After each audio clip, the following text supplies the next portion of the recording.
5 berita terpopuler hari ini, Jumat 7 November 2025 di Bloomberg Tech News Flash 5. Yang pertama, Li Qiang sesumbar ekonomi Cina lampaui 23,9 triliun dolar Amerika Serikat dalam 5 tahun. Perdana Menteri Cina Li Qiang pada Rabu 5 November 2025 menyatakan PDB Cina diperkirakan melampaui 170 triliun yuan atau sekitar 23,9 triliun dolar Amerika Serikat dalam 5 tahun ke depan. Artinya laju pertumbuhan tahunan rata-rata 4% hingga 2030 tanpa penyesuaian terhadap perubahan harga.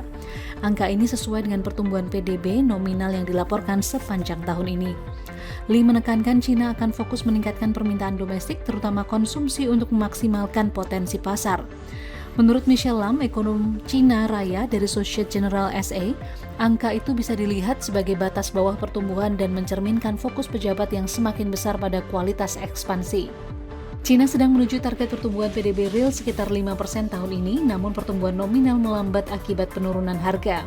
Deflasi yang persisten berbahaya bagi pertumbuhan karena mendorong konsumen menunda pembelian, meningkatkan beban utang, dan menekan margin keuntungan, sehingga beresiko memicu spiral penurunan belanja dan investasi yang lebih lemah. Kedua, Prabowo resmikan pabrik Lotte Chem bisa tekan impor migas 23 triliun rupiah. Presiden Prabowo Subianto meresmikan pabrik petrokimia New Ethylene Project milik PT Lotte Chemical Indonesia atau LCI di Cilegon, Banten. Kamis 6 November 2025, pabrik tersebut diklaim dapat menekan migas Indonesia mencapai 1,4 miliar dolar Amerika Serikat atau sekitar 23,42 triliun rupiah. Dalam pidato sambutannya, Prabowo menyebut proyek ini merupakan hasil rintisan Presiden Jokowi yang patut dihargai. Sementara Menteri ESDM Bahlil Lahadalia menjelaskan pabrik petrokimia ini dapat menghasilkan produk hilirisasi migas senilai 2 miliar dolar Amerika Serikat per tahun atau sekitar 33,46 triliun rupiah. Dari besaran tersebut, 1,4 miliar dolar Amerika Serikat diantaranya atau sekitar 23,42 triliun rupiah merupakan substitusi impor dan 600 juta dolar Amerika Serikat atau sekitar 10,04 triliun rupiah berkontribusi pada peningkatan ekspor Indonesia. Proyek besutan perusahaan asal Korea Selatan tersebut memiliki nilai investasi 3,9 miliar dolar Amerika Serikat atau sekitar 62,4 triliun rupiah. Pabrik tersebut mampu mengolah bahan baku nafta sebesar 3.200 kTA disertai tambahan gas minyak cair atau LPG 0% hingga 50% sebagai bahan pendukung. Selain itu, Bahlil mengklaim proses proyek ini menyerap 40.000 tenaga kerja langsung dan tidak langsung. Ketiga, DCP usut manipulasi ekspor POME pengusaha sawit. DCP Kementerian Keuangan tengah mengusut dugaan pelanggaran ketentuan ekspor terhadap produk turunan limbah cair CPO atau Palm Oil Mill Effluent atau POME setelah temuan dugaan pelanggaran produk turunan CPO lain bernama Fatty Matter yang diamankan pada Kamis 6 November 2025 di Pelabuhan Tanjung Priok, Jakarta. DCP Kementerian Keuangan menyatakan indikasi penyelewengan ekspor itu terjadi sejak 2021 hingga 2024 yang berasal dari 2.457 wajib pajak dengan total nilai pemberitahuan ekspor barang atau PEB mencapai sekitar 45,9 triliun rupiah. Dugaan bermula dari sejumlah eksportir melaporkan ekspor sebagai POME Oil atau HS Code 230690 untuk menghindari kewajiban bea keluar atau BK dan pungutan ekspor atau PE sesuai ketentuan yang berlaku. Padahal POME sejatinya merupakan limbah cair hasil pengolahan CPO dengan kadar minyak hanya sekitar 0,7% dan tidak layak secara ekonomis untuk diekspor dalam jumlah yang besar.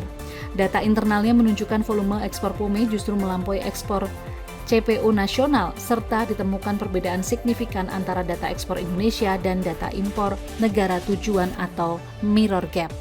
Keempat, Wall Street tertekan data PHK buat saham teknologi rontok. Wall Street bergejolak pada perdagangan Kamis 6 November 2025 setelah data dari Challenger, Gray and Christmas Incorporation menunjukkan jumlah PHK di Amerika Serikat pada Oktober mencapai level tertinggi dalam lebih dari 20 tahun.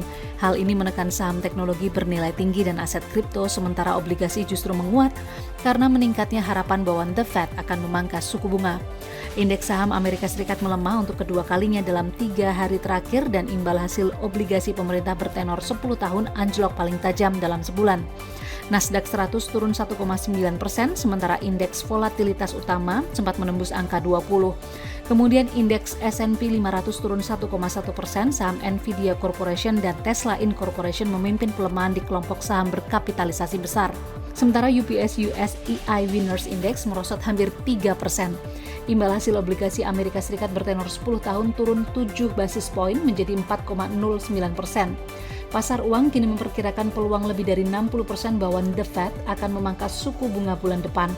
Hal ini juga menyeret indeks dolar turun 0,3% dan harga Bitcoin melemah sekitar 3%. Kelima, alih-alih batasi usia pemakai medsos, RI pilih rilis tunas digital. Kementerian Komunikasi dan Digital atau Komdigi memilih meluncurkan platform tunasdigital.id sebagai langkah inisiatif edukasi terkait pengguna sosial media di bawah umur.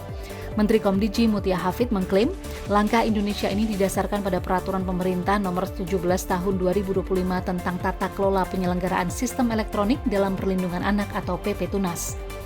Meski mengklaim belajar dari Australia, pendekatan Indonesia jauh berbeda. PP Tunas memang mengatur klasifikasi akses media sosial berdasarkan usia, mewajibkan izin orang tua untuk anak di bawah 15 tahun, dan menempatkan tanggung jawab verifikasi usia pada PSE. Namun, rincian teknis penegakan batasan usia yang ketat, seperti verifikasi identitas atau biometrik, belum terjelaskan.